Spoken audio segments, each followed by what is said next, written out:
If you like movies, well, guess what? So do we.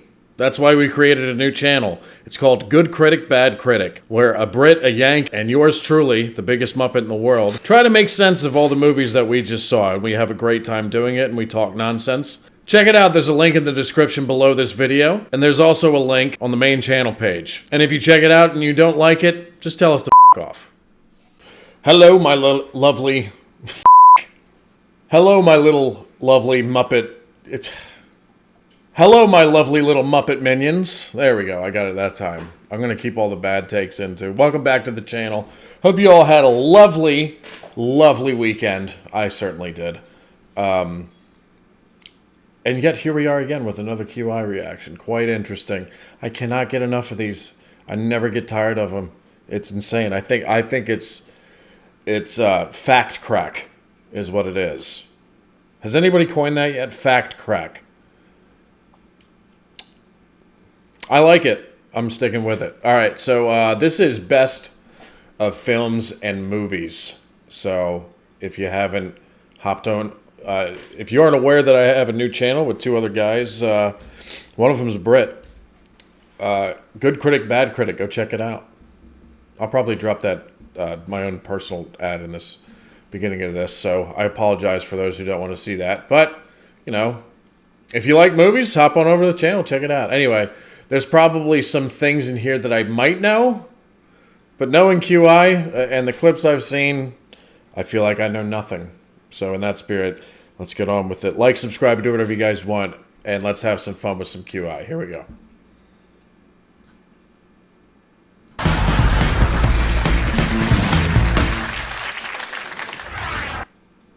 Name a movie the owner of this Hollywood star starred in. Name a movie? Wait, hold on. Name a movie the owner of this Hollywood star starred in. Harrison Ford. Star Wars. Indiana Jones. Raiders of the Lost Ark. Raiders of the Lost Ark. I feel like they're tricking us because it's who owns the star, even though it has Harrison's name on it. There are two Harrison Fords on the Hollywood Walk of Fame. Ah, okay. So the original, wasn't he gorgeous? Silent movie star, isn't he stunning? Made more than 80 films from 1915 to 1932 and got his star on the Hollywood Walk of Fame in 1960. In fact, the modern Ford initially called himself Harrison J. Ford because people were still talking about the old Harrison Ford, although the initial one had actually been dead for 10 years. Yeah, maybe people were really spooked out when he turned up for auditions. Yeah, wow!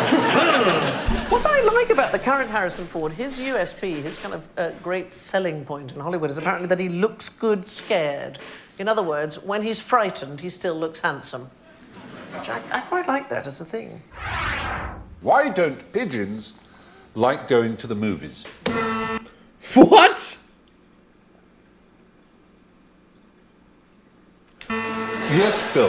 Well, I don't know. Pigeons don't go to the movies. There's nothing much is made with them in mind. Really. Pigeons are much more into sort of German expressionism. How long does a pigeon live? What's the lifespan of a pigeon? You've got me there. 9, 10 years? They live a fair I mean, they could only go and see a You film anyway. That's true. That's very true.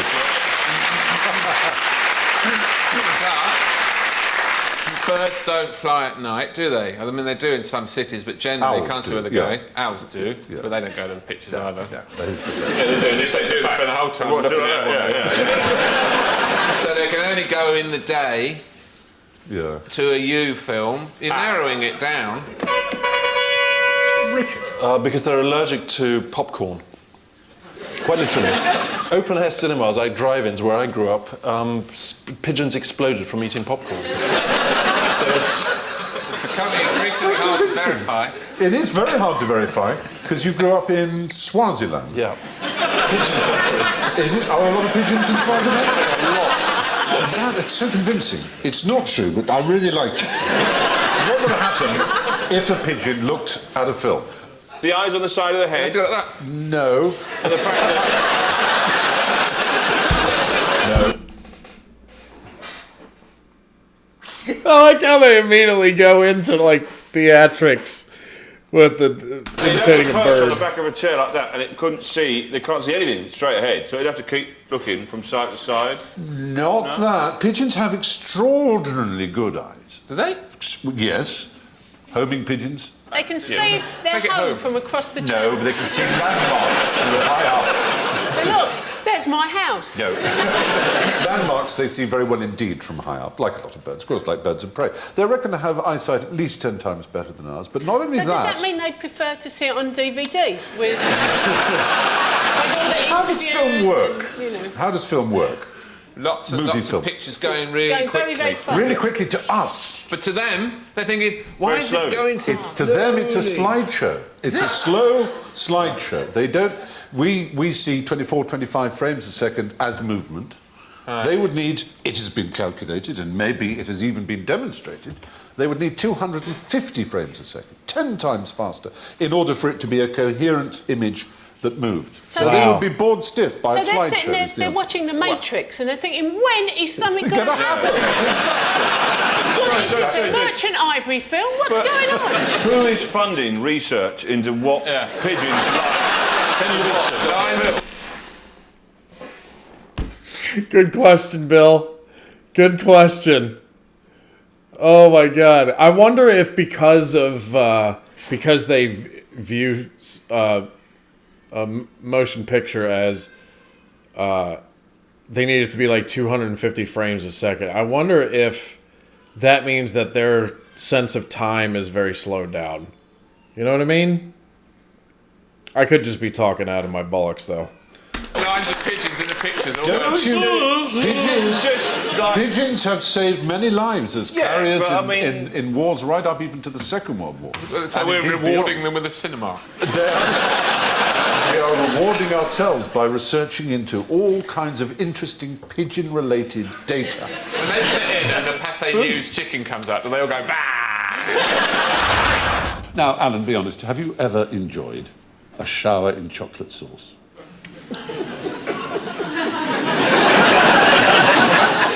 So is this a euphemism? It emphatically is not. And everybody's to put away those thoughts. No, I've put my hand in a chocolate fountain. We are almost certain you have enjoyed a shower in chocolate sauce. Oh. Oh, hello. I was so drunk, Sandy. And I suspect that most of you have not necessarily all of you. So it sounds a niche area of interest, certainly. Well, let's think of films that have got showers in them. And Psycho. Yeah. did you enjoy it? Yeah, it was a good film. Yeah. And the shower scene is the pivotal now. scene. Oh, I think because I know it's what black you're and gonna white. say. It's That's black and right, white. The yeah. water doesn't read on film. The water no, does. it's the blood. The blood. blood. Is, It yeah. was a chocolate sauce. Bosco that's chocolate. Bosco's chocolate sauce was used for the blood. And actually, talking as we were earlier of editing, one of the reasons it is the most famous scene possibly that Hitchcock directed, and one of the most famous scenes in all cinema, is that it contains 77 different camera angles and 50 cuts and lasts only 3 minutes. And I've done this. I've sat there counting the number of cuts in 3 minutes. It's Wow, you must get out, Stephen. Really. Because films Sitting are... next to you at the cinema, I'd be like, No, not in the cinema. who's got Rain Man with him? 50 cuts there! Stop the clock! When I was a kid in the States, we used to have ice cream with Bosco chocolate sauce on it. It's fair- and you it is- couldn't serve it without going, eh, eh, eh, eh. It was the Oh, sort so of you all noise. knew? Yeah, so it was that's the right. noise. Have you seen Psycho? I have not, no. You see, your generation, you just don't go for the it's classics. great. Because it's black and white, you go... I'm waiting for it to come out on Twitter and then I'll... Yo, Stephen Fry, he's got me there. He's got me there. Once there's like a certain point, like before like the what's like the oldest movie I've ever seen? Maybe I'm trying to think. Maybe I don't know. Maybe Gone with the Wind, and I didn't even like it. You know, like I think my cutoff point is Dr. No. Anything made before Dr. No, I'm like, yeah, it's, or maybe Bridge on the River Kwai, which was fantastic, by the way. That's my cutoff point. I don't know. I feel terrible saying that because I know there's some absolute gems, prior to those two films. But I feel like I got called out by Stephen Fry on that one because there is a part of me that's like, stuff before then I'm not really interested in when I probably should be because, so it's my own fault. But I feel like Stephen Fry was speaking to me in that, and I didn't like it. Oh, man, I love that guy. Exactly. The sound of the stabbing, I think, was a knife in a melon. Absolutely right. And actually, Hitchcock first wanted the scene to be just, as they say, effects. In other words, the sound of the water, the sound of the shower curtain being torn, and the sound of the knife going into the cassava melon. But his favourite composer, who composed a lot of his films, Bernard Herrmann, wrote this astounding score with these jagged things and begged him to listen to the version with it. And Hitchcock said, "You're right," and actually doubled his pay on the movie. Hitchcock sounds like Jeremy from Top Gear. Sounds exactly like that. You're right. Yes. Just 2 seconds in and you're nursing a semi.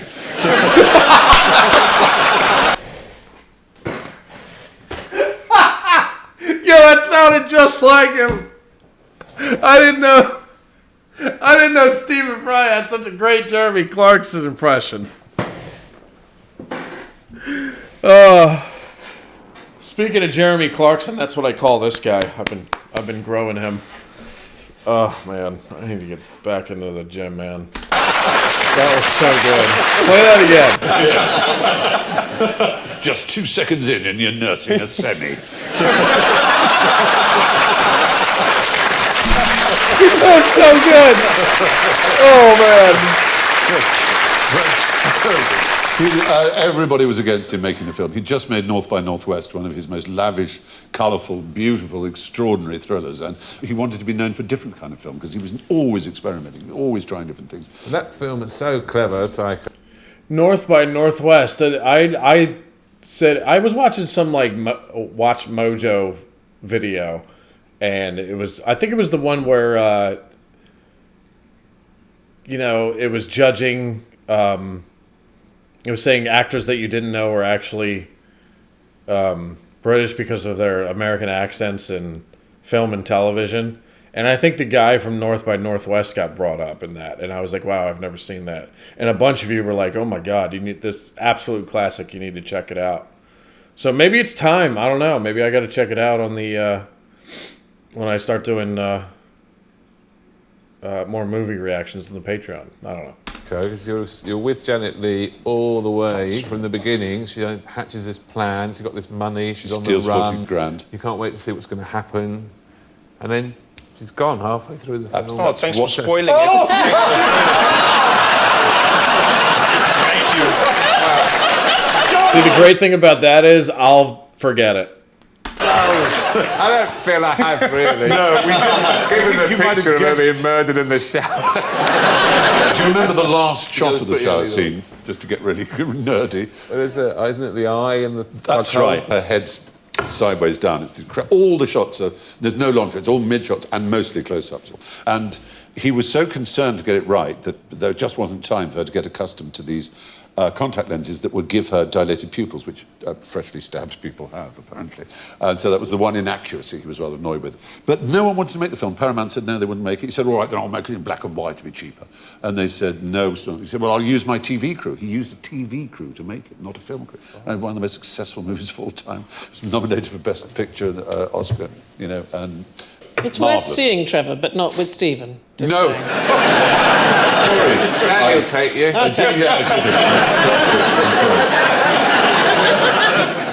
Do you know, this evening has changed my life. Now, a question on pronunciation. Who would like to hear my Catherine Hepburn impression? Yes, please. Yes, please. Listen to me, mister. You're my knight in shining armor, and you're gonna get back on that horse, and I'll be right behind you. I don't know, because I don't know. Never seen that one. Where is that accent from? the South in America? Oh, no, not from America at all. Is it going to be Danish? No, but if you were somewhere between Denmark and the United States... Mid-Atlantic. Yes, absolutely right, Nikki. It is the Mid-Atlantic. That's not a country. No, it's not. So the point is it's not from anywhere. This is that accent that they used to use, yeah, in films like from like the 1930s to the 1960s. It's weird. There's like studies on this accent, man. Queen Boomer talks about this accent all the time whenever we're watching movies, because she's like, I wonder when one's going to pop up. It was so named because it was halfway between the US and the British accent, and it was the accent in Hollywood films before sort of 1950. It was designed to be vaguely sort of British and aristocratic, and it was thought that it sounded appropriately posh. There's quite an early recording of Katharine Hepburn. Let's have a quick listen to her. Silk is vital to national defense. Its most important use is for parachutes and powder bags. New substitutes are being perfected in the laboratory to meet the growing demand. So, clearly I was doing the On Golden Pond version.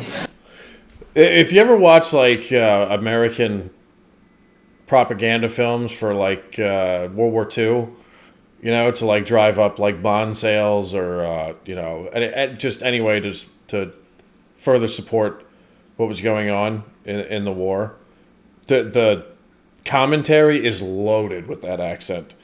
It's like, see, Johnny, he's ready for the war. He's going to fight those krauts over there in the in the Western theater of the war in Europe. Like they it's all over it. Sorry, that was a terrible impression there, but you guys get the idea. If you ever see those, it's like when I'm watching. I did a reaction to one of them. It was the Know Your Ally Britain video. It's just, yeah, it's all, that accent is all over that video. And it seems like, from like 1930 or whenever, you know, audio was added to film to 1960, it's just, those accents are all over those pieces of work. And it's just, it's astounding. I still don't know why they invented that. I mean, she said to have like kind of an aristocratic feel to it, but you'll see like people playing like farmers in movies back then, and they have that accent. So it's like, it's very odd. It's a very odd piece of history. They used to, in drama schools, train accents out of people. Yeah. Like when I went to drama school, they didn't, though I still have this strong English accent now. Yeah, but they used to like knock off all the edges. And so people ended up speaking all the time like this. Yeah. That's how British people spoke. But it was a thing in Hollywood films. There was a voice coach called Edith Skinner. She was actually a Canadian. And in the 1930s, she taught this as good speech or Eastern Standard speech. You're talking about Katharine Hepburn, you're talking about Betty Davis, Vincent Price. They all learned to speak that way. Probably my favourite movie of all time, Some Like It Hot. Tony Curtis in that movie. He pretends doing a sort of Cary Grant impression. And it still occasionally surfaces today. So Kelsey Grammer used it in Frasier. Yeah. That was one of his things. I got told that I had the worst Hindi accent that an English person had on film. I am half Indian, by the way. I'm not going to be racist right now.